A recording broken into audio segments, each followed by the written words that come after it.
Estábamos tratando el tema, ¿cierto?, de calcular los esfuerzos de flexión. Los esfuerzos de flexión tenían dos componentes para poder determinarla. Una, el momento flectante, aprendimos a sacar, determinar, incluso gráficamente, dónde estaba el momento flectante más grande, porque donde el momento flectante era más grande se producían los mayores esfuerzos de tracción y de compresión. Pero el otro, la otra, esa la vimos, ya la determinamos, sabemos cómo hacerla de varias maneras.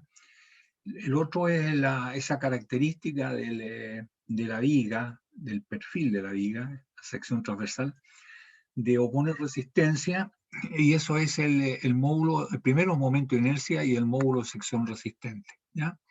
Y en eso estábamos. Vimos la sesión pasada, al terminar ya la de un rectángulo, que son las vigas típicas, las tradicionales de madera, ¿cierto? Pero antes de las de madera rectangular estaban las de madera, el tronco del árbol, que es el círculo. Entonces nos interesa ver el centro, el momento de inercia entonces de un círculo, ¿ya? De una sección circular. Sección circular, el único el dato que nos interesa es el diámetro, o sea, con eso ya tendríamos, debiéramos ser capaces de calcular el momento de inercia. Ahora, como ya calculamos el momento de inercia respecto a un eje perpendicular, ¿cierto? El momento de inercia polar, que es perpendicular aquí, ¿cierto? Y según el teorema, el primer teorema del momento de inercia, el momento de inercia respecto a un eje perpendicular a la sección, este es el círculo, ¿cierto? Y el momento de inercia al eje Z sería aquí, pero el polar porque está en el centroide, es igual, dice, a la suma de los momentos de inercia con respecto a dos ejes coplanarios con la sección, los ejes X y Y son coplanarios, que son perpendiculares entre sí, X y Y son perpendiculares entre sí, y que se cortan por donde pasa el eje en cuestión, el eje Z. ¿Qué significa eso? Como el momento de inercia, el IXX debe ser igual al momento de inercia YY, porque las áreas están a igual distancia, ¿cierto? O con respecto a cualquier eje que pase por el centro, entonces el XX es igual que el YY. Si la suma de XX más YY es igual al I polar, ¿cierto? Nosotros podemos sacar cuánto vale el momento de inercia X ecuatorial sub X, y podemos sacar el momento de inercia ecuatorial sub Y, que son iguales, y la suma de los dos, de acuerdo al teorema, es igual al momento de inercia polar. Porque X con Y son ejes que son coplanarios con la sección, son perpendiculares entre sí y se cortan por donde pasa el eje este, que es el que pasa en un eje perpendicular aquí. Como este ya lo calculamos, este sabemos que es pi, perdón, sí, este es. Sabemos que es pi de a la cuarta 32 avos, ¿cierto? Entonces nosotros tenemos que el IXX, que es igual a YY, es igual a pi de a la cuarta 32 avos dividido por 2, porque son la suma, este más este igual a este. Por lo tanto, este solo, ¿cierto? Que es dos veces es igual al I polar, y este solo, entonces, el I polar dividido por 2. De manera que nos queda pi de la cuarta 64 avos. Este es el momento de inercia ecuatorial, que va a ser igual al XX, el YY y el I con respecto a cualquier eje que pase por el centroide. ¿Ya? Va a ser este el momento de inercia. Lo cual significa, ¿cierto?, que el XX igual que el YY es pi de a la cuarta 64 avos. Y el W ecuatorial sub X, ¿cierto?, la capacidad de soportar carga del módulo sección resistente, hay que ir por la distancia más alejada, porque ese es el punto más solicitado. La distancia más alejada del eje X es esta distancia. Este es el punto que sufriría más tracción o compresión, depende del momento. Y esta distancia es de medio, entonces se divide, ¿cierto? Por C, que es igual a de medios, ahí está, dividido por de medio, y nos queda que es el momento de inercia ecuatorial, perdón, el módulo sección resistente ecuatorial sub X, el módulo de sección resistente ecuatorial sub Y, porque también del eje Y la distancia más alejada C es igual al diámetro medio, en la mitad del diámetro. Nos queda entonces pi de cubo, ¿cierto? Se simplifica el de 32 avos. ¿Ah? Entonces ahí tenemos nosotros el momento, y así sería, ¿cierto? Que si queremos un tronco perfectamente de sección circular, sabemos que no son exactamente sección circular por motivos que el sol le pega por una parte a los árboles, ¿cierto? Así que van creciendo más para el lado donde le llega el solcito, las células son más grandes. Pero supongamos que es un círculo. Si fuese así, ese sería un momento de inercia de un tronco. ¿Eh? De manera que ya sabemos calcular y hemos aplicado acá el teorema de los momentos de inercia, el teorema que vimos en la sesión pasada. ¿Eh? Ahora existe otro teorema que ustedes ya lo vieron en matemática, en física, en fin, que es el teorema de Steiner o del eje paralelo. ¿Ya? Que si nosotros tenemos el momento de inercia con respecto a un eje que pasa por el centro de gravedad de la sección, esta es la sección, una sección cualquiera, un camote, esto sea, y este es el centro de gravedad, y nosotros tenemos el momento de inercia con respecto al eje CC, que es el centro de gravedad, nosotros podemos sacar el momento de inercia respecto a este eje X, que es un eje paralelo, por eso que se llama el teorema de Steiner o del eje paralelo. Se encuentra a la distancia D. D no tiene nada que ver con diámetro, es una distancia D nomás. Entonces el momento de inercia con respecto al eje X, según el teorema de Steiner, es igual al momento de inercia con respecto a un eje que pasa paralelo, que pasa por el centro de gravedad, C paralelo a X, y pasa por el centro de gravedad, más el producto del área por la distancia entre los ejes al eje, ¿cierto?, al cuadrado. Ese es el teorema de Steiner. El momento de inercia su X con respecto al eje X es igual al momento de inercia con respecto a un eje paralelo que pasa por el centro de gravedad, más el producto de el área por la distancia entre los ejes al cuadrado. Análogamente, ¿cierto? Uno se entiende esto, que si uno quiere saber cuánto es el momento de inercia con respecto al centro de gravedad y tiene el momento con respecto a un eje que no es el centro de gravedad, pero es por acá, el eje X, con respecto al centro de gravedad, hacer el momento de inercia conocido con respecto a un eje X cualquiera, menos, ¿cierto?, el producto del área por la distancia al cuadrado. ¿Qué significa eso? Significa que cuando nosotros nos alejamos desde el centro de gravedad hacia afuera, se le suma la distancia A por D cuadrado, el área por la distancia al cuadrado. Pero cuando nosotros, ¿cierto?, vamos desde el centro hacia afuera, se suma. Pero si nosotros tenemos el momento de inercia con respecto a este eje y vamos hacia el centro de gravedad, se resta, ¿cierto? Se resta. Noten que siempre está involucrado el centro de gravedad. ¿Eh?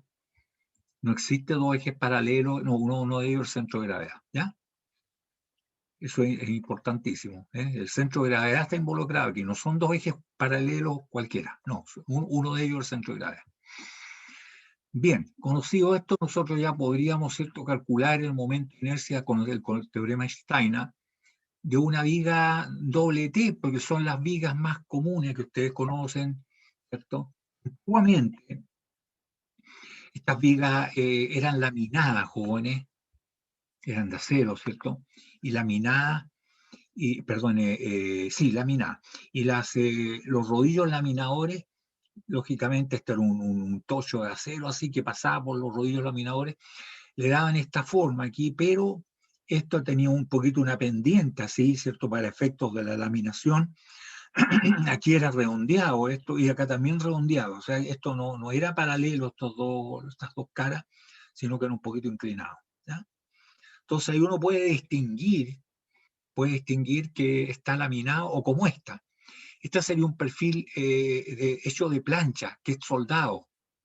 Se corta aquí una plancha, ¿cierto? Acá otra plancha, acá otra, ¿cierto? Y se suelda aquí, ¿no? Se suelda. ¿Ya? Ahí le voy a hacer hincapié en el verbo soldar. Es un verbo bastante irregular y se conjuga igual que el verbo contar. O sea, de la misma manera que ustedes cuentan, sueldan. ¿Ya? ¿Ya? Lo digo porque estos jóvenes, porque en la práctica se conjuga muy mal este verbo. Ustedes llegan a cualquier empresa y lo conjugan muy mal. Entonces ustedes, para no tener problema, acuérdense cómo cuentan. De la misma manera que cuentan, sueldan. Bien, hoy en día, claro, tiene la ventaja, ¿cierto? Como existe dominio de la tecnología de la soldadura ya bastante tiempo, se hace de plancha y se suelda aquí. ¿Ah? Se suelda, esto es lo que se llama el ala, las alas, y esto que está aquí en el centro, esto que une las dos, ese se llama el alma, el alma. ¿Mm? Donde existe la parte más importante son las alas, porque es la que está más alejada, es la que están soportando los mayores esfuerzos, y en cambio el alma está aquí cero el esfuerzo de tracción o compresión, ¿cierto? Porque el esfuerzo elásticamente se distribuye linealmente dependiendo de la distancia al centroide. ¿Ah? Bueno, hoy en día hecho de plancha se puede hacer de mejor calidad y se puede soldar. Y se puede hacer del tamaño que uno quiere. En cambio, cuando era laminado, uno tenía que comprar lo que existía nomás, pues tenían tamaño estándar y tenía que arreglarse con eso. La universidad, cuando se construyó el año 32, 1932, la parte del hall de montaje, todo, los perfiles son laminados. Si ustedes los pueden ver, tienen la curvita, qué sé yo, ¿eh? Incluso en el hall de montaje se pueden ver bastante bien los perfiles que se utilizaron allí. ¿Eh? Y se traían de Alemania y se armaban estas cuestiones, ¿eh? Y se remachaba porque no existía la soldadura. Y eso se puede ver bastante bien en el hall de montaje de la casa central. Bueno, lo que queremos entonces es calcular el momento de inercia de este perfil llamado el doble T. Doble T, ¿ya? Entonces tenemos que aquí hay una plancha, está hecho de plancha, que tiene 12 milímetros y acá tiene 12 milímetros, acá tiene 60 milímetros. La altura total son 200 milímetros y el alma tiene 8 milímetros. ¿Ya? Es más delgadita el alma normalmente. Entonces, ¿cómo calcular el momento de inercia de esto? Porque esto ya no es un rectángulo, pero nosotros podemos dividir esto en un rectángulo, ¿cierto? Aquí en otro rectángulo que es exactamente igual que el de arriba. Alguien podría decir, sí, pero la distancia, si esto es positivo, 94 milímetros, el otro son 94 milímetros, pero negativos. Sí, efectivamente son negativos. Pero como es al cuadrado la distancia de acuerdo al teorema de Steiner, no importa. Entonces, ¿qué es lo que vamos a hacer? Vamos a calcular una de este y el otro, eso lo vamos a multiplicar por 2, ¿cierto? Con respecto al centro de. Y el otro está centrado, no hay que aplicar el teorema del eje paralelo de Steiner. Y procedemos. A todo esto, ¿cierto? Si esto vale 200, la altura son 200 milímetros, esto significa de que de aquí hasta acá hay 100. Por lo tanto, hasta el medio, si esto tiene 12, son 100 menos 6 milímetros y nos da 94. Esto es importante, se lo digo jóvenes, porque estos son los errores que cometen los estudiantes. En la mayoría coloca aquí 100 nomás la distancia. No, no es 100. Hay que quitarle, ¿cierto?, los 6 milímetros para llegar a la mitad, ¿cierto? Para llegar al centroide de ese rectángulo. Entonces nosotros podríamos decir, jóvenes, que si a este le llamamos 1, no le coloques numerito, a este le llamamos 2 y a este le llamamos 3, ¿cierto? Nosotros diríamos que el momento de inercia ecuatorial sub X va a ser igual al momento de inercia de 1, pero con respecto a este eje, de 2, pero con respecto a este eje, y de 3 con respecto a este eje, que ese no tiene problema, porque ese es el eje, el centroide del rectángulo que estaría dentro. Y partimos. Tenemos que el momento de inercia XX de XX que pasa, ¿cierto?, por este eje del rectángulo 1, va a ser igual al momento de inercia de este rectángulo con respecto a un eje que pasa por su centro de gravedad, y eso vale la base, ¿cierto? 6 centímetros multiplicado por la altura, BH cubo, la altura es 1,2 centímetros, o es 1,2 al cubo, 12avos, ¿cierto? Es 6 por 1,2 al cubo doceavo, es el momento de inercia con respecto a este eje, más el producto del área, y el área es 6 por 1,2 multiplicado por la distancia al cuadrado, 9,4 al cuadrado, ahí está. Entonces ahí está el momento de inercia con respecto a este eje, más esto, por lo tanto ya tenemos el momento de inercia con respecto a este eje. ¿Ya? Y eso va 637,056 centímetros a la cuarta. Y es igual que este. ¿Ya? El otro, ¿cierto? El 2, allá, aquí el 2 se le colocó este, de manera que este es el 1, el 2 y el 3. Y el 3 igual que el 1. Pero este aquí ya no hay que aplicar Steiner. Se puede decir entonces que este es un rectángulo, el rectángulo 2, y ese rectángulo 2 tiene por base 8 milímetros y por altura son 200 menos 24 a 176 milímetros. Entonces, es 0,8 por 17,6 al cubo doceavo, 0,8 por 17,6 al cubo doceavo, ¿cierto? Y no hay que aplicar el teorema de Steiner porque no, ese es el eje. Y eso va a 363,452 centímetros a la cuarta. De manera que el momento de inercia, ¿cierto?, de todo esto con respecto al eje X es 2 veces este, 1 y 2, ¿cierto?, porque son iguales, más el momento de inercia este. Ahí está. ¿Cierto? El otro, el I3 dice que es el mismo que el 1, este es el mismo que este, ¿cierto? Porque están a la misma distancia, esta es negativa, pero como está el cuadrado la distancia, ¿cierto? Aquí está el cuadrado, finalmente da lo mismo. Son 9,4 negativos, pero al cuadrado va positivo. Entonces, este vale igual que este, por lo tanto, momento de inercia, Ux es este, más este y más este. Y eso da 1637,564 centímetros a la cuarta. Estas cifras acá están como de más, en realidad se debería ajustar, ¿cierto?, a lo más una décima, porque en la práctica con la soldadura esto no es así, sino que está un poquitito redondeado, ¿cierto?, como en 45 grados, que no se considera. Entonces no tiene sentido estas cifras, estos valores, ¿ya? Eso sería entonces, fíjese cómo hemos calculado la viga típica, la tradicional, esta es la que más se utiliza, la doble T. Si hay alguna consulta, por favor me la hacen. Los momentos de inercia lo saben, ustedes lo han visto que son matemáticos en la física, pero hacer esto y aplicarlo para calcular, no sé, ahí no estoy tan seguro que lo hayan hecho. Bueno, ahora podríamos ver entonces un momento de inercia. ¿Qué se hace cuando hay perfiles? Fíjese que son, o mejor dicho, el perfil es formado por figuras que tienen el mismo centro de gravedad. Se pueden restar o se pueden sumar.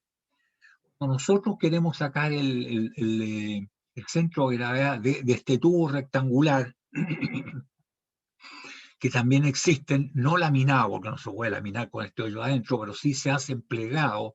¿Qué significa eso? Que se usa una plancha que se pliega, por lo tanto esto es redondeado, ¿cierto? Redondeado porque se pliega, se dobla, y finalmente se suelda en alguna parte, igual como los tubos se sueldan, ¿ya?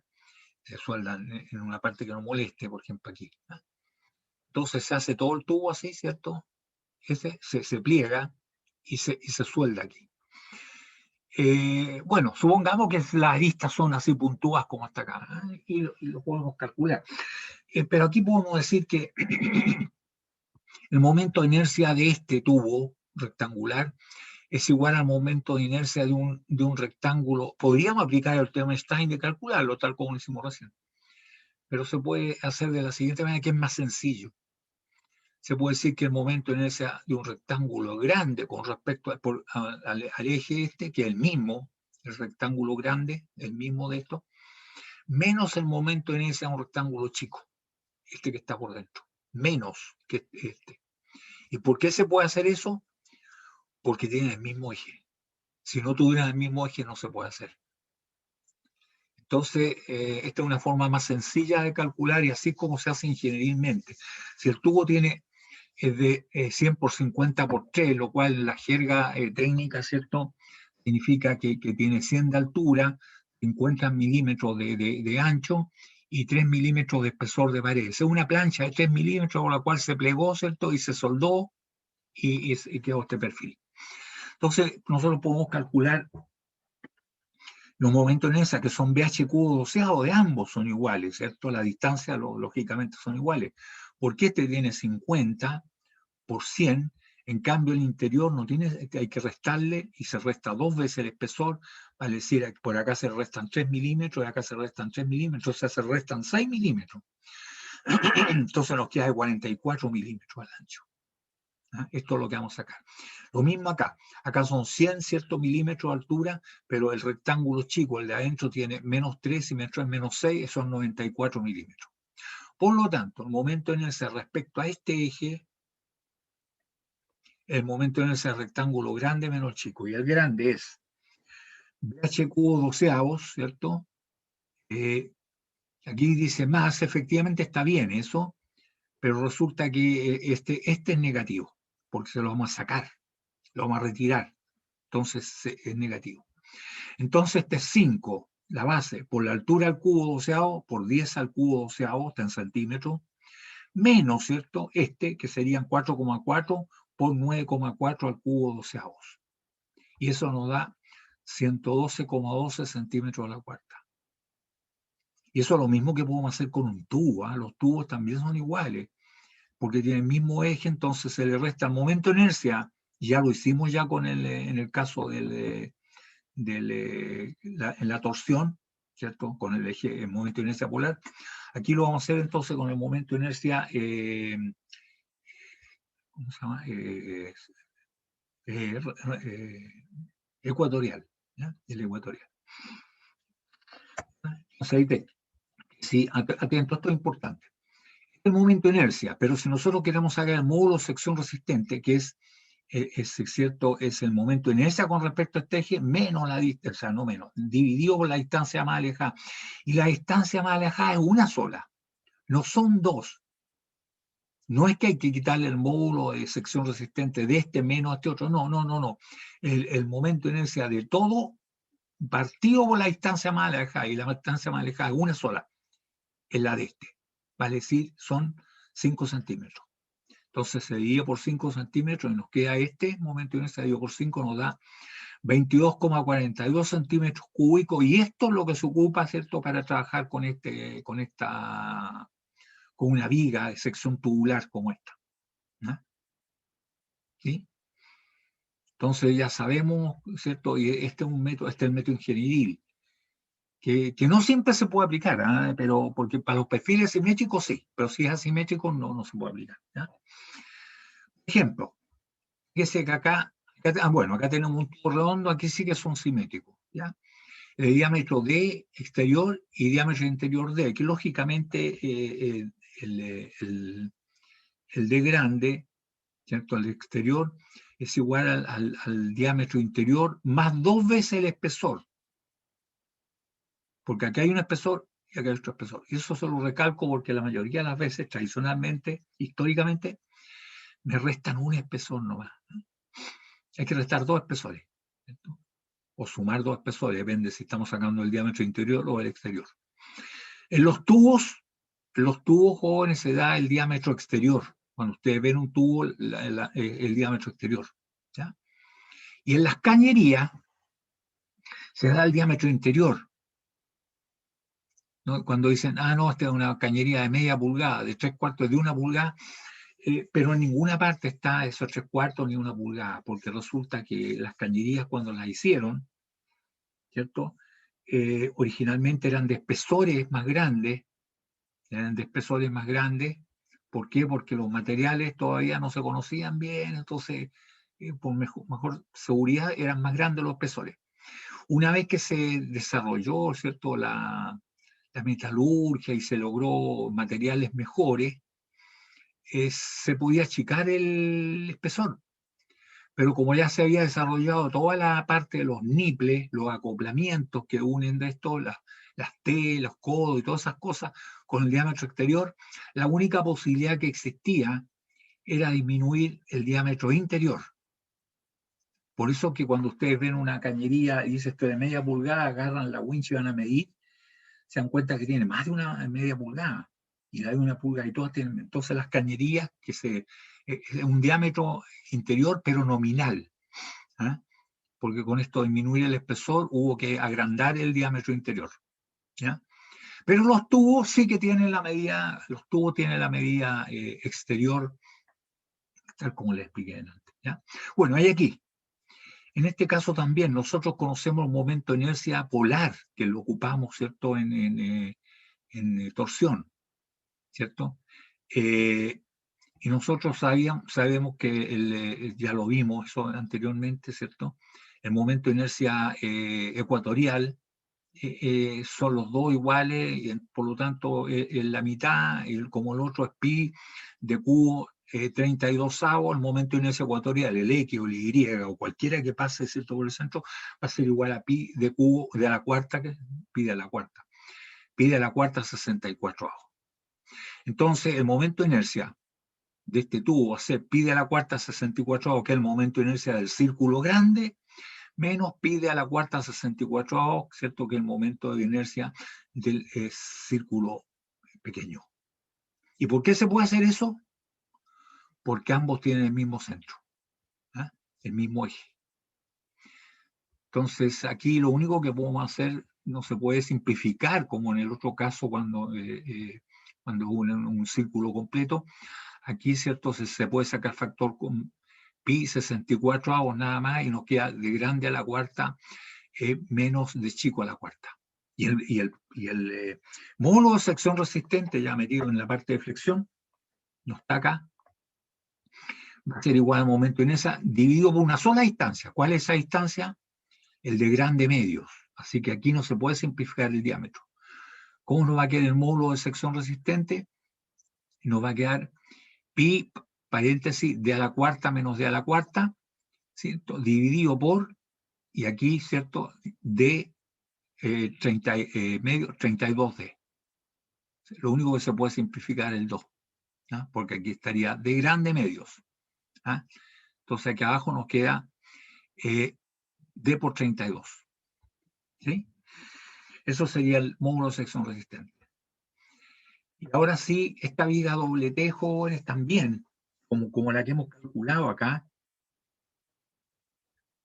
como esta, perdón, como esta, y otros valores, sí, sí, pero igual. Esta se puede hacer también de la misma manera. Pero noten que nosotros, si queremos sacar el momento de inercia de la viga doble T respecto a este eje, podríamos ir al momento de inercia del rectángulo grande, menos los dos que están en este amarillo bilioso, así, y se pueden juntar, porque no cambia el momento de inercia con respecto al eje X, que es este. Ustedes pueden separar estas dos secciones así horizontalmente, las pueden juntar y el momento de inercia cierto con respecto a este eje no cambia. El otro sí. Con respecto a este sí. Si ustedes la alejan o la acercan, sí con respecto a este. Entonces, da lo mismo. Incluso fíjense que sería el mismo momento de inercia si nosotros agarramos el alma y la llevamos hasta el borde aquí y nos queda convertido en un perfil U. ¿Cierto? Y va a tener el mismo momento de este que está acá, con respecto a este eje. El mismo momento de inercia y el mismo módulo de sección resistente. Y daría lo mismo si este lo cortamos por la mitad, el alma, y lo corremos uno hasta el borde y el otro hasta el borde. No estamos cambiando las áreas ni la distancia de esas áreas con respecto al eje X. Con respecto al eje Y sí, pero con respecto al eje X no.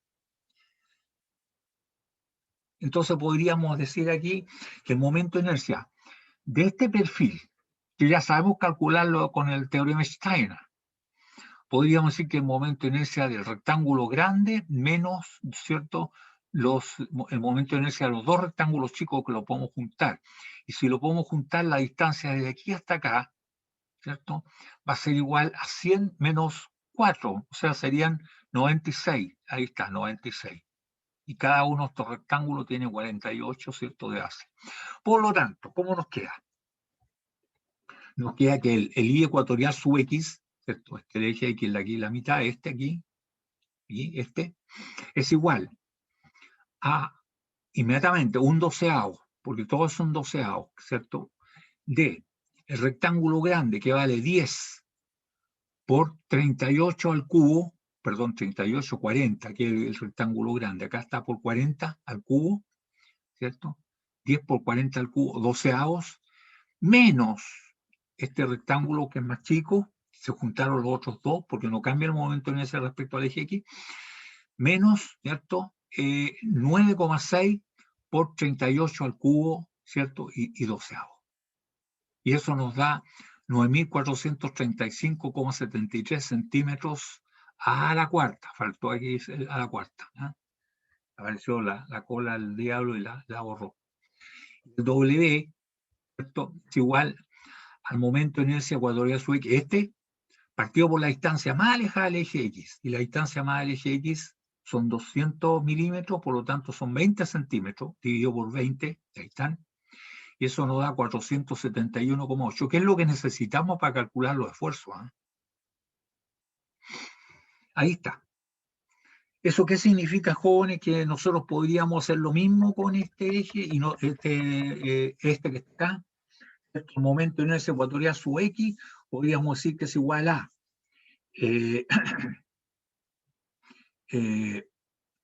doceavo sería, ¿cierto? Es un doceavo de qué cosa?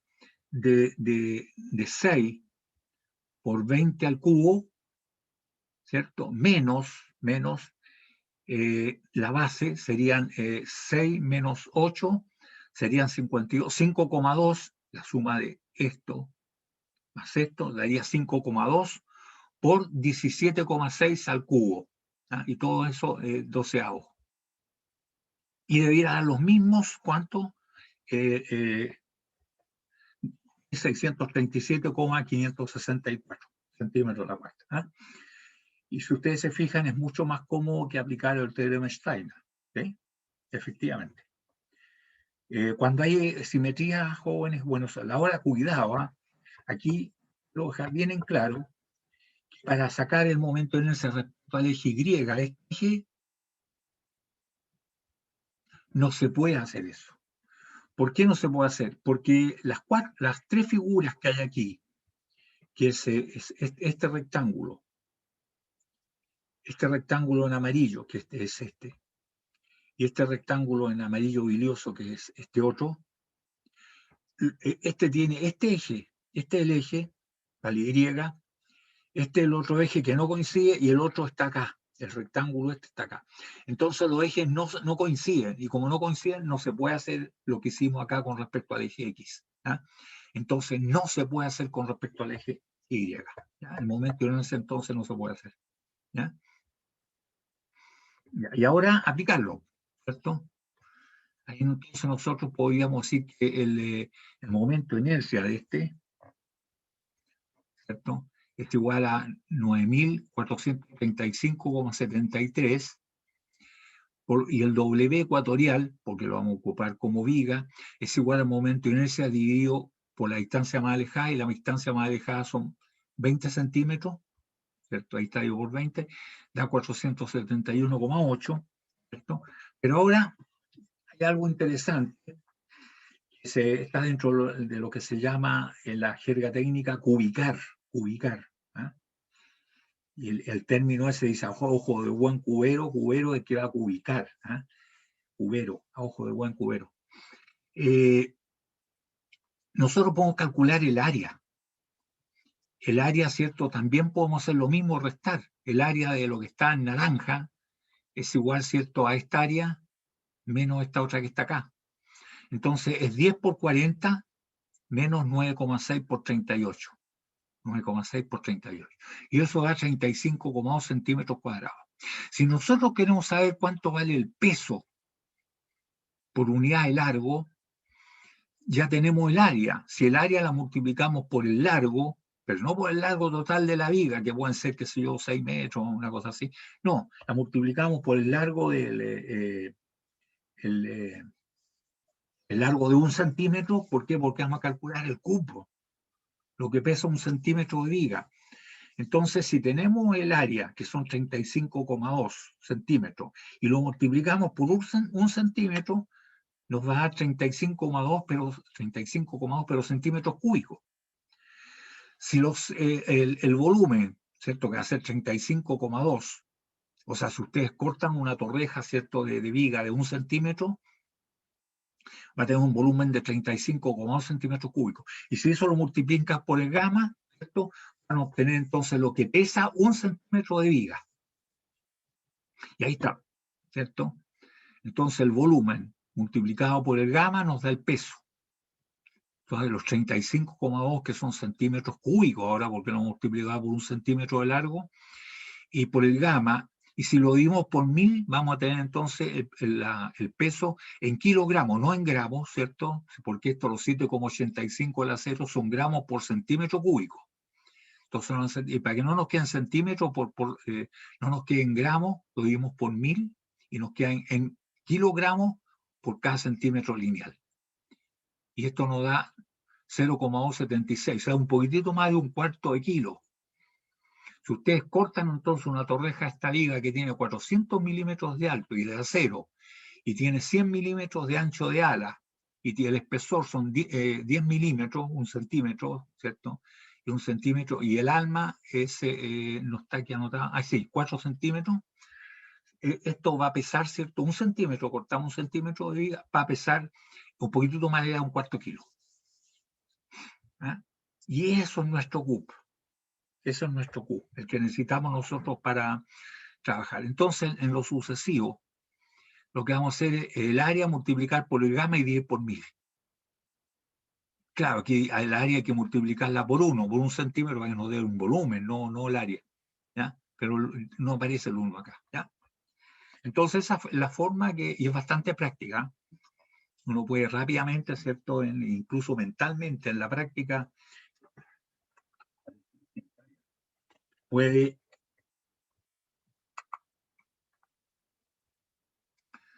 ¿Por qué se me oscureció?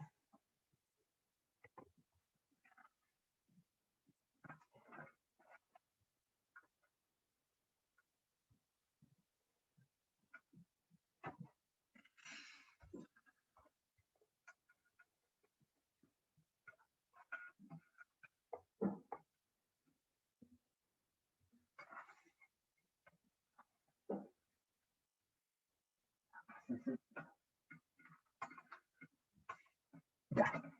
Perdón, joven, se me había desenchufado y no me pillaba dónde era. Ya. Entonces ahora lo que podemos hacer, jóvenes, es aplicar esto en un problema. Vamos a hacer un problema donde lo vamos a aplicar. ¿Ah? Esto está bien porque ya estamos calculando ya, ¿ah? Calculando un problema real, porque esto es geometría un poco,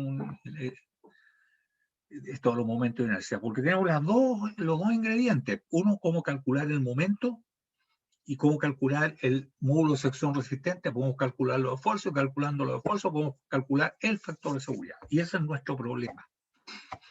Fíjense que tenemos una viga de acero A4227. Ustedes saben que en la nomenclatura chilena A significa cero, en la alemana ST, Stahl.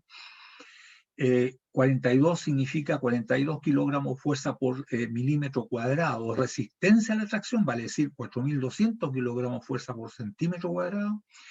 Y 27 significa que son 27 kilogramos fuerza por milímetro cuadrado de límite de fluencia, vale decir, la fluencia, estos son 2.700 kilogramos fuerza por centímetro cuadrado.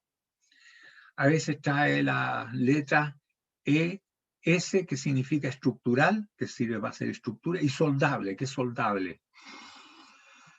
Como la viga calculada, es la misma viga que recién calculamos, con esos datos dice calcular, determinar la carga máxima que se puede levantar en el centro, que es la peor de las situaciones, con una luz de 8 metros con un factor de seguridad igual a 3. Vale decir, tenemos la viga, ¿cierto? Apoyada en los dos extremos, hay una luz de 8 metros, la carga en su peor posición, ¿cierto? Para la viga, es cuando está en el medio, ahí está la carga Q. Entonces, con un factor de seguridad de 3, esa viga que acabamos de calcular, queremos saber qué carga puede sostener aquí. Entonces, inmediatamente nos damos cuenta que la carga en realidad va a ser la carga puntual, y esa la sabemos resolver, y la otra es la carga distribuida del peso propio de la viga, están las dos. O sea, cierto que en el caso, ahí está la viga, ¿cierto? Está primero calculada la pura carga distribuida, que es el peso propio, y después tenemos nosotros la carga puntual. Sin peso la viga, pero carga puntual. Y los diagramas de momento flectante de cada una de estas ya lo sabemos.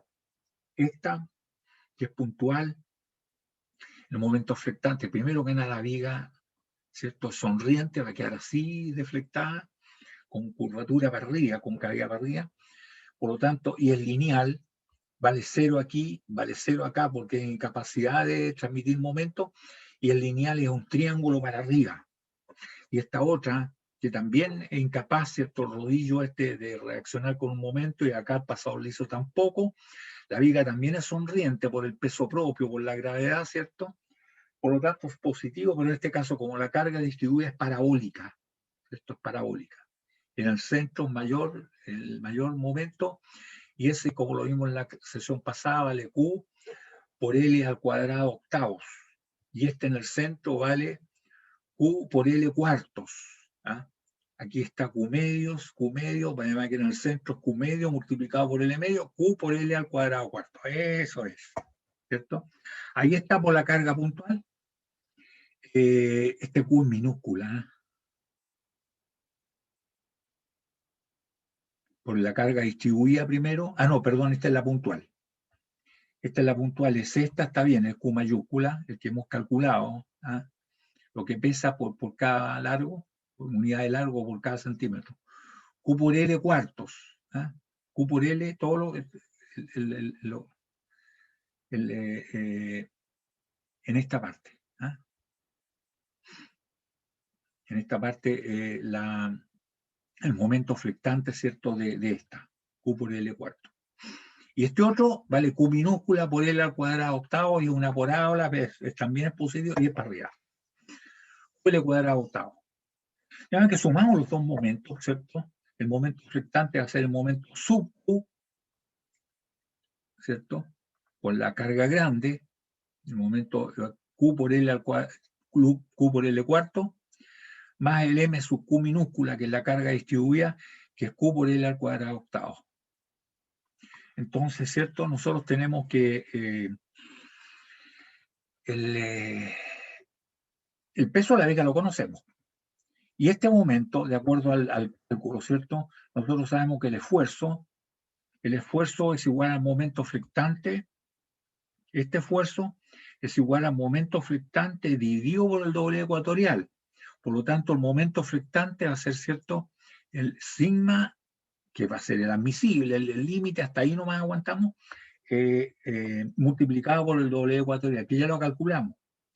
El sigma admisible, viendo esto, dice que fluye con 2700, por lo tanto, el valor, ¿cierto?, admisible va a ser el de falla, el de fluencia, el que dividido por 3. O sea, 2700 dividido por 3, multiplicado por el doble ecuatorial, que ya lo calculamos, ¿cierto? Porque dicen que esa viga es la que ocupemos acá. ¿Ah? Dice que el doble es 271,8 centímetros cúbicos. Por lo tanto, ¿cómo nos queda, jóvenes? Nos queda, ¿cierto?, que 2700 dividido por 3 son 900 multiplicado por 471,8, que es el doble ecuatorial. Y esto nos da que el momento flectante son 424.620 centímetros kilogramos fuerza, que va a ser la suma de esto más esto. Y eso se produce en el centro, aquí en el medio, aquí se produce. De manera que la mayor tracción la vamos a tener aquí abajo, ¿cierto? Y la mayor compresión la vamos a tener aquí arriba. Y este es el momento flectante que tiene que ver con esas cargas. Por lo tanto, ¿cierto? Nosotros tenemos que el momento debe ser igual a esto más esto, que es conocido. Por lo tanto, nosotros podemos despejar acá, ¿cierto?, el Q, ¿Y cómo nos queda? Despejando el Q nos da el primero, ¿cierto? Se va para el otro lado esto y nos queda negativo, entonces nos queda el momento flectante, ¿cierto? El momento flectante menos el Q, ¿cierto? El Q que es 0,276 multiplicado por el largo al cuadrado, son 800 centímetros, son 8.000 milímetros, 800 centímetros, 800 al cuadrado, octavo, ¿cierto? Octavo. ¿Ya? Cierra paréntesis, ya hicimos la resta, y ahora multiplicamos por 4 y dividimos por L. Multiplicamos por 4 y dividimos por el L que 800. ¿Cierto? Se despejó de ahí mismo. De aquí se despeja entonces Q. ¿Y cuánto sale? 2013 kilogramos fuerza. Eso es lo que es capaz, jóvenes, de soportar. Si nosotros tenemos la viga, que ya conocemos sus características, ¿cierto? Ya sabemos cuánto, el 7,85, el peso específico, sabemos las dimensiones, podemos calcular el área, o sabemos, ¿cierto? El momento de inercia, nosotros podemos decir, y más rápidamente, cuánto es lo que puede soportar en el medio. Eso es lo que puede levantar. Si tienen un tecle ahí, van a levantar una carga, la carga máxima, ¿cierto? Para no fallar con el factor de seguridad. Pues no, 2013 kilogramos. Claro, ¿qué es lo que se hace acá? Tírela nomás, tire el tecla, dele nomás, dele. No falló la viga, listo, la levantado, pero no saben qué factor de seguridad están trabajando. ¿Ya? Aquí, jóvenes, tenemos la seguridad, no, estamos 3 veces que ocurre la falla porque se vaya a doblar. ¿Ya? 3 veces. ¿Ya? Entonces puede aguantar 2 toneladas. ¿Ya? En 8 metros, que no es tampoco, ¿eh? Son 8 metros. Y considerando el peso propio de la viga. ¿Ya? Se fija un problema bastante doméstico. Acá les voy a presentar otro problema que no es tan doméstico como este, pero es bien interesante. Disculpe, ¿Sí? Antes de pasar al siguiente ejercicio, ¿me podría explicar, por favor, los gráficos que están al lado derecho? Ese triangulito con esta cuarta circunferencia que está de los momentos flectantes, por Ya, favor. ok. Sospecho que no viniste a la clase pasada ni la antepasada. No, solo la pasada. Y le mandé un correo por la grabación. Ya, No, sí, yo le mandé no el voy a estar. correo sí, se lo mandé al ayudante, al señor Arancibia, pero algo pasó con el WeTransfer que no me lo mandó, ¿ah? Me llegó ahora en la mañana el aviso, así que por eso que no debe estar todavía. Ok, Ya. ok, nosotros vimos que, tengo que ir bastante para atrás, ¿ah?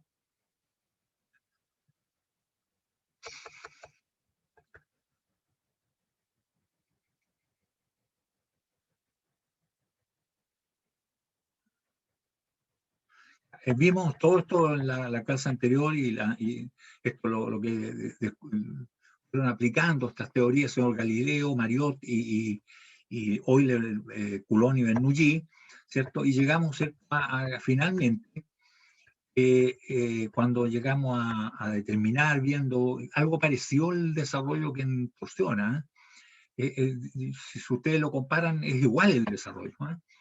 Llegamos a que finalmente, después de la integral y reconocer el momento de inercia, el esfuerzo, ¿cierto? El esfuerzo de tracción o compresión que se produce en una viga sometida a flexión es igual al momento flectante partido por el W ecuatorial. El W ecuatorial es el momento de inercia ecuatorial partido por la distancia más alejada, que es C se llama. ¿Eh? Que cuando hay simetría no hay problema, porque son iguales, ¿eh? Son iguales los dos lados. Cuando no hay simetría, bueno, hay que encontrar el centro de gravedad. ¿Eh? Bueno, entonces aquí están las dos patitas. Una, el momento flectante, que te perdiste tú, y la otra es el W ecuatorial. Ahora, el momento flectante, vimos, ¿cierto? Incluso cómo se podía hacer los diagramas para ver dónde está el momento flectante más grande, vimos convenio de signo, y tenemos entonces que empezamos a ver cómo se podía hacer el diagrama de momento flectante, que es lo que nos interesaba, eso es lo que entra en la ecuación. Y ahí empezaron a aparecer los monitos que tú preguntaste, ¿cierto? En este caso, cuando la carga es puntal en una viga en voladizo, en el extremo libre, ¿cierto? La fuerza cortante era constante, pero el momento flectante nos da un triangulito, el lineal, ¿ya? Eso es, ese monito es el que tú estás preguntando, que es cómo se distribuye el momento flectante a lo largo de la viga, ¿ya? Y bueno, el caso nuestro no es este, lógicamente, un caso también importaba un voladizo, pero con carga no puntual, sino que distribuía el peso propio, por ejemplo, ¿ya? Y después vimos, ¿cierto? Pero ahí en ese caso daba parabólico, ¿cierto? El momento flectante. Y también descubrimos que la fuerza cortante era la primera derivada del momento flectante en función de X. ¿Ah? Por eso cuando la fuerza cortante pasaba por cero, ahí teníamos que el momento flectante era un máximo, ¿cierto? Bueno, y después vimos este caso, aquí ya estamos entrando y el diagrama de momento flectante, que además al final podíamos determinarlo sin calcular nada, porque sabíamos que el momento flectante aquí es cero, porque el pasado le es incapaz de transmitir momento, el rodillo tampoco, entonces 0, 0, la carga es puntual, por lo tanto es lineal el momento flectante, y en la viga es completamente positiva porque la curvatura es para arriba, por lo tanto el momento siempre es positivo, la viga es sonriente es positiva, la viga triste, curvatura para abajo, ¿cierto? Es negativa. Entonces en nuestro caso nos da un triángulo y nos dio ese triangulito. Ese que ahí ya lo dejé caer nomás, ¿eh? Ese que está ahí. Eso lo vimos y ya sabemos que el máximo es la fuerza cuando está en el centro, que en nuestro caso, por L cuartos. ¿Ah? F por L cuarto. ¿Ya? Entonces ya lo apliqué nomás. Y después vimos el otro caso que está aquí, con carga distribuida, en nuestro caso, ¿cierto? Carga distribuida, que es el peso propio, y ahí también la viga es sonriente, porque la viga tiene curva, así se va a deflectar, ¿cierto? En el momento, siempre la curvatura hacia para arriba es positiva, se dibuja para arriba entonces, y ahora la carga es constante, por lo tanto el diagrama es una parábola, porque la fuerza, ¿cómo se llama? La derivada de la carga distribuida es el momento flectante. Por lo tanto, ¿cierto? Nos da una parábola, que es una parábola para arriba, ¿cierto? Y en el centro nos dio el valor, esa es la fuerza cortante, y en el centro nos da entonces ¿cuánto? L cuadrado octavo, este valor que está aquí, ¿sí? ¿Ya? Entonces, eso que pasamos en la clase pasada, efectivamente, después vimos otros casos, ya se empieza a complicar acá todo, ¿cierto? El diagrama, ¿cierto? Y también la relación que existe entre la fuerza cortante y el momento flectante. Si la fuerza cortante es constante, como en este caso, es constante en los tramos, el momento flectante es un lineal. Pero si la fuerza cortante es lineal, sube en un grado, el momento flectante es parabólico. ¿Ya? Así de simple. Entonces, vimos esos casos, son dos casos entonces.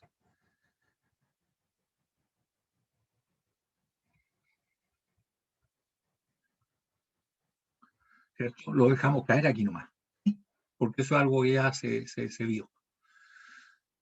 ¿Ya? ¿Estaríamos claros? De todas Sí, maneras, profe, ahí vamos a repasar un poquito más, pero me quedo más claro. ya, Gracias. ok. De todas maneras están los apuntes, el apunte y las láminas estas están esas las subí inmediatamente, están en el Moodle, ¿ya? Ya, Claro, profe, muchas aquí todo gracias. esto tiene que haber sido chino para ti, no estamos viendo cosas que no No, tenía. no tanto, igual es como más cercana a esta materia. Ya, Así que, ok. bacán.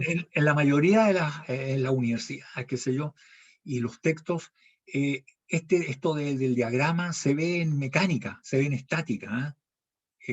Yo me salto eso porque ver cosas que no se van a ocupar un semestre o 2 semestres, se pierde esto. Entonces prefiero pasar esto de cómo se construyen los diagramas de fuerza cortante y momento flectante en la misma asignatura donde se aplicar, y esto es resistencia a materiales. ¿Ya? Por eso que puede que los libros de resistencia no lo encuentren y lo van a encontrar los libros de mecánica. ¿Ya? Bien, aclarado eso entonces, ¿cierto? Hay varias cosas que hay que decir, verlas, porque simplifica. Si no, uno se tira matemáticamente y esto lo va a hacer en un certamen, chuta, se le va todas las 2 horas en hacer los monos, si lo que, pero hay ciertas cosas que uno las puede ir aplicando rápidamente y pueden en pocos segundos tener los diagramas. Ejemplo 2 es entretenido. Imagino yo, lo encuentro entretenido. Fíjense que se trata de un oleoducto construido en tubo de acero A3724, estructurado y soldable, de 300 milímetros de diámetro, es decir, un tubo de diámetro exterior, y de 6 milímetros de espesor. Y se desea conocer la distancia máxima que hay que instalar los apoyos, porque esto de repente va enterrado y de repente va en el aire, una cosa así.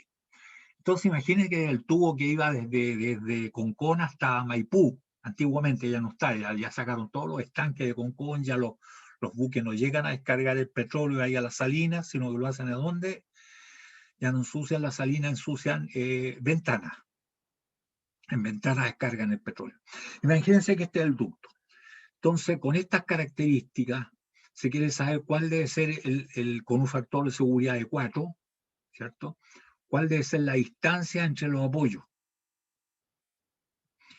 Y este problema, jóvenes, no lo podríamos resolver, porque la cantidad de apoyo hace que el problema sea, y desde Ventana, por ejemplo, hasta Santiago, no sé si en Maipú, debe tener muchos apoyos. Entonces es súper, ultra, plus, indeterminado. Pero yo le he dicho que en ingeniería muchas veces se evalúan las cosas por el efecto que causan, y ahí está la clave. Fíjense que ustedes entenderán que si esto es infinitamente largo, ¿cierto? La carga distribuida, ¿qué es lo que es la carga distribuida? El peso del tubo y el petróleo que va por dentro. Esto ¿cierto? Se deflecta para abajo y aquí vuelve a subir y aquí se vuelve a deflectar. Pero lo que aquí está la parte interesante, es que en esta parte la pendiente de la curvatura debe ser 0. Es horizontal. Es horizontal, es horizontal. O sea que es igual que un tubo que está empotrado entre ambas paredes, que también va a tener pendiente horizontal y de largo L, ¿cierto? Ahí está el tubo. El tubo tiene 300 milímetros exterior, ¿cierto? Un diámetro exterior de 300, luego como el espesor son 6 milímetros, podríamos decir entonces que el diámetro interior son 300 menos 12, son 288 milímetros. Tenemos el diámetro interior y exterior, ¿ya? Y podríamos incluso calcular el área del círculo grande menos el círculo chico. Pi por de grande al cuadrado menos de chico al cuadrado cuartos. Y eso nos da, jóvenes, 30 centímetros cuadrados, 28,8 al cuadrado, ¿cierto? Esto nos da 55,418 centímetros cuadrados. Ese es el área del tubo, lo que está en negrito acá. Y podemos calcular también el Q, el tubo de acero, entonces es el área esta que hemos calculado multiplicado por el gamma, multiplicado por 1, y digo por 1000, y el gamma del acero 7,85 gramos partido por centímetro cúbico, y al dividir por 1000 nos quedan kilogramos, y esto nos da 0,435 kilogramos fuerza partido por centímetro lineal. Eso significa, joven, que si ustedes cortan una torreja de 1 centímetro de largo del tubo y lo pesan, esto va a pesar un poquitito menos de medio kilo. ¿Ya? Eso es, ya tenemos entonces el momento de inercia. Falta el Q del agua, porque estructuralmente eso es el tubo, pero como peso hay que agregarle el peso del agua, del petróleo. Ahora, el petróleo, jóvenes, es más liviano que el agua. Y cuando se está trabajando con productos que son más livianos que el agua, se utiliza el gamma del agua. ¿Y cuál es el gamma del agua? 1 gramo por centímetro cúbico. ¿Ya? Entonces, ¿cómo nos queda? El gamma del agua, ¿cierto? Es igual al área del agua, y el área del agua, ¿cierto? Es pi por d cuadrado cuartos, el diámetro interior cuartos, ¿cierto? Pero esto es hay que multiplicarlo por 1 y hay que irlo por 1000, ¿cierto? Ahí está el cuarto, este cuarto debería estar acá. Pi entonces por 28,8 al cuadrado cuarto, y esto por 1000. Y esto nos da 0,6514 kilogramos por centímetro lineal. O sea que es más pesada el agua, el peso del agua contenido en un centímetro que el peso propio del tubo. ¿Cierto? Además que el Q, como carga distribuida, es el Q estructural del tubo más el Q del agua. Y eso nos da entonces, jóvenes, 1086 kilogramos por centímetro lineal. Ese es nuestro Q. ¿Ya? Y ahora tenemos también el momento de inercia, que es pi de a la cuarta menos pi de a la cuarta, ¿cierto? Y que nos da el 30 a la cuarta y el 28,8 a la cuarta, y dividido por 64. ¿Ah? Dividido por 64. El área es por, aquí hay un error. ¿Ah? Acá está bien, 64 pero aquí hay un error, porque es 64. El pi de a la cuarta 64 menos pi de a la cuarta 64, ¿ya? Aquí está bien, y el valor también está bien, son 5.990,1 centímetros a la cuarta en el momento de inercia. Y el W es el momento de inercia dividido por la distancia más alejada, y la distancia más alejada son 150 milímetros, ¿cierto? Del eje, el eje neutro, que es el centroide, esos son 15 centímetros, o sea, lo dividimos por 15 centímetros, ahí está, el C es 15 centímetros, nos da 399,34 centímetros cúbicos. Ese es, ¿cierto? De la parte estructural nomás, aquí el agua no entra como parte estructural. Ahí está, están todos los ingredientes como para atacar el problema. Y atacando el problema, tal como les dije yo, ¿cierto? Como la pendiente, eso es la ventaja que tiene ingeniería, que dice, mire, el efecto que causa es este, que hay pendiente cero aquí, pendiente cero acá justo en el medio, pendiente cero acá en la línea elástica, ¿cierto? Entonces es lo mismo, exactamente igual que si estuviera empotrado aquí y empotrado acá, que también es un problema estáticamente indeterminado. Es así, pendiente cero aquí en el empotramiento, pendiente cero acá y pendiente cero en el medio. O sea, exactamente este caso se repite como en este que está acá, que también, como le digo, estáticamente indeterminado. ¿Por qué? Porque nosotros disponemos acá en diagrama cuerpo libre de tres ecuaciones, una de fuerzas que van a servir dos nomás, ¿cierto? Porque la otra, que es 0 igual a 0, en X no hay ninguna ventaja. Pero sí sumatoria de fuerza en dirección Y igual a 0, ¿cierto? Y claro, las fuerzas y la suma de los momentos con respecto a cualquier punto es igual a 0. Y sacaron las ecuaciones. Y tenemos cuatro incógnitas. Tenemos que la fuerza aquí, ¿cierto? La fuerza acá, el momento aquí y el momento acá. O sea que este es un problema que no lo podemos resolver, jóvenes, pero, ¿cierto? Utilizando las tablas que yo les hablaba en la sesión pasada, que son las tablas que utilizan antiguamente el manual ICHA, el ICHA que es el Instituto Chileno del Acero, lo publicaba, que es una copia, casi se puede decir, de la IX, que la IX es como el Instituto Chileno de Acero, pero los gringos, el AIX. Lo publicaba el ICHA, y de repente seguramente era muy caro, lo dejó publicar, pero los fabricantes de los perfiles, estos, de las vigas, qué sé yo, para que la gente o los ingenieros compraran sus productos, lo empezó a entregar cuánto el peso por un largo, por cada metro, cuánto el momento de inercia, cuánto el módulo de sucesión resistente, en fin, todo eso empezó a entregarlo y está tabulado, y también empezó a entregar los diagramas, eso que yo les enseñé a construir en la sesión pasada, vienen ahí. Entonces, ¿qué es lo que hay que hacer, jóvenes, cuando uno tiene un problema así? Es recurrir a las tablitas. Y la tablita, ¿cierto? Nos dice que el diagrama es una parábola, ¿cierto? Porque en realidad sí, es una parábola porque la carga es distribuida, que la viga en esta parte es negativa, en esta parte es negativa y en esta parte la curvatura es positiva. Y es una parábola, así que tenemos una parábola aquí, jóvenes, así. En esta parte es positivo el momento, este es 0, y en esta parte es negativo. Y lo que da dice que es Q por L,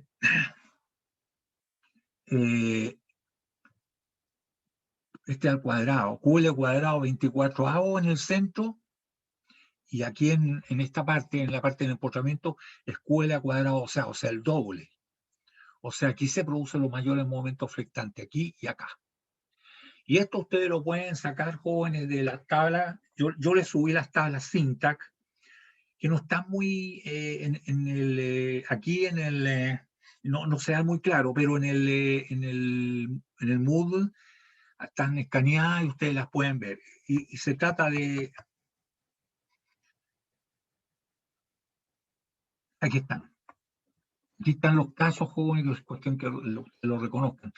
Esto es apoyado, el primero, este que aparece aquí. No es este el nuestro. Este aquí, la carga es el lineal, ¿cierto?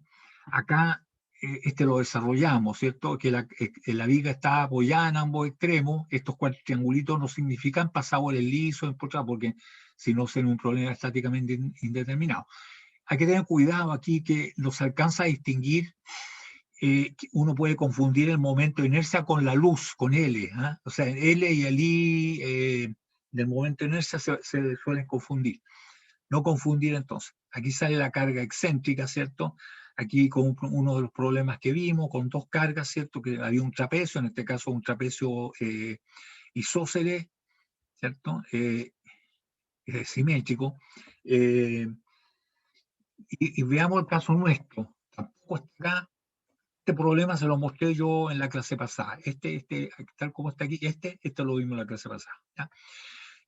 El convenio de signo igual que el nuestro, salvo la fuerza constante, es al revés que el nuestro. ¿Ya? Lo que aquí está para abajo, nosotros lo tenemos para arriba, y lo que está para arriba es para abajo, es al revés. Pero el momento flectante es exactamente igual. Bueno, ¿y dónde está nuestro caso? Nuestro caso dice que está empotrado en ambos extremos y carga distribuida. Empotrado en ambos extremos y carga distribuida. Acá está nuestro caso. Este es nuestro caso. Empotrado en ambos extremos y carga distribuida. Dice que es una parábola donde en el centro es Q al cuadrado 24 y aquí, aquí no se nota muy bien en las tablas que yo le subí al Moodle. Y este que está aquí, este momento que es igual que el que está acá, ¿cierto? Aquí, ese QL cuadrado, ¿cierto? 12avo. Por lo tanto, esto es lo que hay que utilizar. ¿Ya? ¿Dónde está? No se alcanza a ver bien aquí. ¿Eh? Me parece que está aquí. QL cuadrado 12avo. ¿Eh? También está la fórmula para ver la flecha, la deflexión. Y aquí le llaman delta X, por si acaso. ¿Eh? Delta X le llaman a la flecha. Bien, entonces tendríamos, jóvenes, que de ahí se sacan directamente. Y esas son tablas que, como les digo yo, hacen los fabricantes para poder utilizar sus productos. Entonces, el momento flectante está aquí en los empotramientos. ¿Cuánto vale? QL cuadrado 12avos en los empotramientos. El otro vale QL cuadrado 24avos. Entonces, utilizando jóvenes, diríamos que el momento flectante máximo debe ser igual al sigma admisible, ¿cierto? Multiplicado por el W ecuatorial. Y el sigma admisible, ¿cierto? Si el factor de seguridad, dice que era factor de seguridad 4, y el sigma de fluencia es 2400, ¿cierto? 2400 dividido por 4, entonces eso nos da, ¿cierto? 600 kilogramos de fuerza partido por centímetro cuadrado, 2400 dividido por 4. ¿Ya? Entonces tenemos el sigma admisible y tenemos entonces nos preguntan la distancia y tenemos que es QL cuadrado 12. Esto es lo que nos preguntan. El Q ya lo calculamos. Por lo tanto, nosotros, ¿cierto? Teniendo ya el sigma admisible, que va a ser igual al sigma de fuerza partido por el factor de seguridad, podemos despejar cuánto vale el L. El L nos resulta lógicamente raíz cuadrada de 12, el 12 aparece ahí, el momento flectante máximo partido por Q, ¿cierto? Por este Q, y este es el 12, aparece el 12 multiplicando, el Q dividiendo, ¿cierto? Y eso nos sale 1627 centímetros, lo cual significa 16,3 metros. Cada 16,3 metros, jóvenes, habría que colocarle, ¿cierto?, el apoyo aquí, ¿cierto? para que la parte que queda trabajando a la mayor tracción acá arriba no sobrepase la cuarta parte del valor del sigma de afluencia. Se fija, un problema bien interesante, que es como práctico, ¿ya? Y fíjese que es estáticamente indeterminado, que todavía no sabemos de resolver la indeterminación estática académicamente, porque no sabemos resolver mientras no sepamos cómo se calcula la deflexión.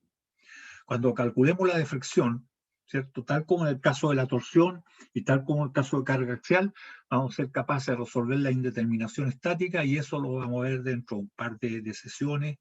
Y continuamos con esto en la próxima sesión, jóvenes, porque aquí nos pilló la campana. ¿Alguna consulta de esto?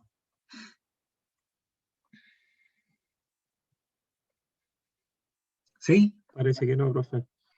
Parece que no. Espero que el que no haya consultas signifique, lo cual nunca he creído, que se entendió todo muy bien, ¿eh? Siempre hay, de repente hay mucha información. Es bueno ir, ¿cómo se llama?, avanzando en esto. Yo les dije la sesión pasada que se metieran en esto de los momentos de inercia para que no sea un misterio para ustedes, porque aquí lo vimos, pero ustedes ya lo vieron esto, sino que hay que repasarlo. Y aquí se aprendieron algunas cosas nuevas para determinarlo más rápidamente. En la próxima sesión, ¿cierto?, vamos a hacer algunos problemas, vamos a ver algunos casos como la viga tipo cajón, que se la utilizan los grúas en la gran minería del cobre, sobre todo, que hay que levantar ciertas toneladas, esas cucharas, esos hoyones de cobre fundido, ¿cierto?, que es bastante pesado, ¿ya? Cómo se trabaja con este tipo de viga, ¿cierto?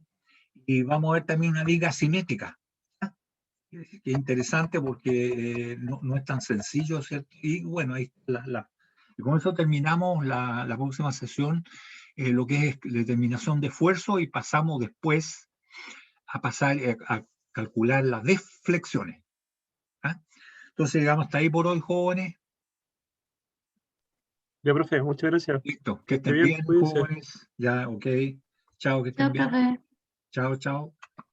Chao, profe. Ya, profe, Chao, cuídese. chao. Nos Que estamos estén viendo. bien.